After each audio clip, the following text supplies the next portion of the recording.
Alright, welcome back to the Supercoach Snuff channel. In this video we're going to review round 27 for NRL Fantasy and NRL Dream Team. Essentially, I guess, the last video for the NRL season. So we'll start off with the NRL Fantasy. I just realised I can't see the score. But for round 27 we got a 740.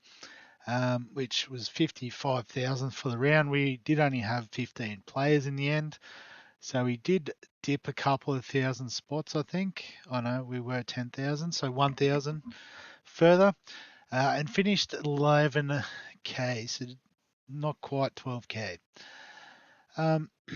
But I suppose for the week, Harry Grant was pretty solid with the 63. Isaiah Yeo was really good again as our captain. So what's that, 68? Which I guess we could have got one more point if we captained Teddy, so that's fine. Joshy Curran with the 26, sort of just didn't get as involved this week. Kyle Matangi with 46 was a solid bounce back from him. Fogarty with 53 was good. Braden Trindle with 36. So obviously with Hines back in the side, he sort of wasn't the main banana. Jacob Kiraz with 26 is a bit below par for him, but he's had a great season. Tungo with the 17, so not sure, just had a really rough season. He's still average scoring quite low, 460, but we have seen him go off in the past, so maybe one just to keep track and going forward. Tedesco was fantastic with 69. Jai Gray was good with 32, and Dylan Edwards with the 49. So on the bench, Reid Marnie with a 48, so it's not the worst result for him. Fino with a 50, so he actually moved up a little bit in value off the back of that last game, but still with that low average of 17. Might be one to look at next year, although you'd imagine Galvin and Luai would get first crack in the halves there at the Tigers. Brendan Hands with 46 was a nice return to finish, and the Hammer with 43. So, sort of about where he's been sitting all year. So I guess just in terms of reviewing that, I've gone to the NRL Fantasy Stats website and whacked in my team. And I guess if you look at it, it's only up to the round 25. But by then we'd sort of done all our trades. So I thought as well we can bring up the starting team, which is actually a pretty cool feature of this, and have a look how it went. So we started with Harry Grant, so we've obviously kept him all season. Whether that was good or bad, I don't know. There was, obviously a bit of value at hooker this year with the likes of, was it Danny Levi early doors and Brendan Hands. And yeah, maybe it was fine when we had him, but I don't think he was as must-have as we thought he was at the start of the year. Cam Murray, so I think we only traded him out because of injury that he had. Was a decent price to start with, so yeah, it was fine. Brandon Smith didn't really work out as a pick this year, and might sort of be one we don't worry too much about in the future. Tili Tupanua was another one. Sort of thought he'd get some good minutes, but didn't quite work out. It was Angus Crichton who ended up sort of blowing up out of the Roosters sort of edge contenders. Not sure what his price will be for next year, but going to the Bulldogs, I can sort of see him playing a role very similar to like a Josh Curran, so he could hopefully replicate what Curran's done for us this year. Excuse me. Speaking of which, we started with him, kept him all season. He's quite good. Not like elite level keeper, but the dual position was handy. His bye coverage was good. So yeah, he did well for us this year. Pierre Kura was a bit of a flop. Didn't quite work out at the start of the year. I think he did come a little bit better towards the back end, but with Broncos form, it didn't quite work out.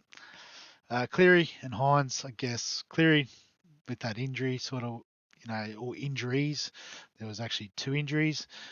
Sort of was a difficult one. You can see, and eventually traded him out in round 11. Tried to hang on to him, but just didn't quite work out. Nico Hines as well. We sort of held him for quite a while. When did he leave the team? Round 13. So basically peaked at a mil and we cashed out. Maybe he was injured around then. Was he? I can't remember the full story now. But again, we paid up big for the halves. And if we look at the overall, the averages, they did finish quite well, two of the top three, but just didn't play enough. So, Jerome Hughes was obviously the right pick in terms of average as well as playability every week because he was fit. Um, so it'd be interesting to see. Obviously, they'll be quite highly priced next year. So whether we go hard in the halves next year again remains to be seen. Ben Trbojevic, Ethan Strange. So I think Ethan Strange was a good shout. He made a couple 100Ks, you can see there. Ben Trbojevic, not so much. He sort of, didn't quite elevate to the level we were hoping for. And then our backs, so Ryan Pappenhausen was solid until he got injured. Tane Tuapiki started okay, but then obviously with Nickel Klokstad coming back, so we cashed out him pretty quickly. Keanu Kinney, we sort of got off real early. He had a shocker week one, and in the end, probably the wrong call given his form in the mid-season. On the bench, Ruben Cotter was okay, did the job for us until Origin. Jamin Salmon sort of did a bit, but I guess he was just there at the price to make some money. Drew Hutchison was probably another one we jumped off super early, and that was the right call. Toby Sexton's come in, and the Bulldogs elevated off the back of that. Cleese Haas, maybe again one we sort of jumped off a bit early on. He had a few good games there through the season. Kyle Flanagan, so I guess he was always just that early season little cash grab. Joe Chan didn't quite work out as a cheapie. Sam Hughes, looks like we held him for quite a while. When did we get rid of him? Round 17. So he did a job. Obviously didn't make a lot of cash. And Jack Bostock, sort of traded him out before the first Origin. And could have potentially used him a bit through that Origin period, but guess we decided to do something there. So just having a look at the trades in general. So, I guess when we brought in Alex Seyfarth the first week. Probably should have gone with Finu, was the correct answer for which Tigers forward to target after their round one bye. Lockie Galvin was obviously a great pick. Joey Lussick in at 500k. Don't know what I was thinking there. Traded for Brandon Smith. I think he made a little bit of cash. But I mean 13k, and then we traded him out after 6 weeks, so that wasn't the best trade. Jaden Campbell, I think, we were a bit impatient with him too. Yep, so another one we traded out super quick. Jacob Kiraz was great, so that's a great trade in. Sean Bloor was a little bit of the pod move. When did we get rid of him? Round 18. So again, didn't really make any cash out of that. Blaze Talangi, we bought him in for a while, so I think that was a good move. So 478. So what's that? 170k. So we'll call that one a win. Well, actually, we traded him out. When did we trade him back in? So he's in and out a little bit. That's a bit frustrating now that I've seen that. So maybe not, given that he cost us 4 trades in the end. Kale Hero was quite good, though. We jumped on at 268. And I think by the time we got out of him, he'd made us a fair bit of cash. Chevy Stewart, one that didn't quite work out. We sort of just took a little bit of money out of him, 30k. So lots of busted cash gen picks here. David Armstrong was good. You can see he made 250k in his time with us. Jaden Brayley we bought in for buy coverage. And sort of, he had a bit of an up and down run of it. When do we get rid of him? So after round 20, and he didn't really make us any money, so it was just purely the points.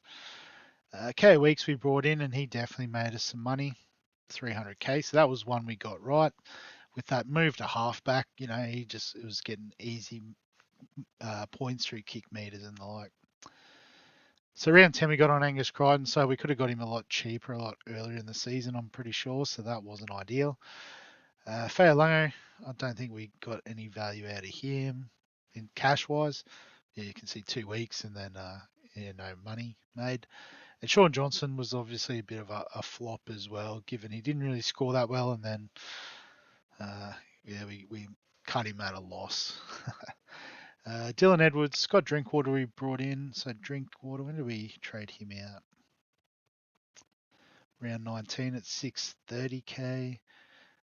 So we lost a little bit of value on Scott Drinkwater, but he's a decent enough scorer. Dylan Edwards, obviously, we kept, so that was a great result. Dipped in value, but that doesn't matter if you hold them. Tyron Wishart trading him in was a great call. Obviously made a fair bit of money through the middle of the season. So what did we get? 280k. So that was good. Max Plath was pretty solid through the buy period at 643. So held value, which was nice. Ewan Aitken was just unfortunate getting injured. Otherwise, he was a keeper in the centres this year. Brendan Hands we got in at bottom dollar, so I mean we probably did all right in that sense. What did he end up? 450k. Obviously, you can't do much with that value now, but still, it was the right move at the right time. Fanua Blake for Feeder, we probably overpaid for Feeder at 900. Fanua Blake was quite good though, and probably one that we'll look at targeting next year. In the middle, Marshall King we bought in at 680, and obviously the injury just didn't work out there. Isaiah Yeo we bought in, and he's all class, so that was a great move. Kyle Matangi, sort of, probably slightly overpaid, but he was okay in parts. Geimer just didn't work out, unfortunately got injured. Jai Gray, obviously at 330k, that was quite a good investment. And Tom Travojevic, he did his thing for us, just unfortunately didn't make it to the last couple of rounds. But then, finally got Nathan Cleary back in, and then, I guess that didn't work out with injury. Isaac Tungo was probably one where we just cashed out Eero to find that extra bit for Tedesco, and unfortunately Reid Marnie, who basically since we bought him in hasn't really done too much. I feel like there's a recurring theme as I'm talking about these trades. Mitch Barnett was good for a couple of weeks, but then got shunted to the edge last couple, plus the buy round 27. Trindle was the pod. Headset cut out momentarily. Yeah, that was definitely a pod play and sort of didn't work out. He did get injured in the middle. The hammer was always, got what we expected there.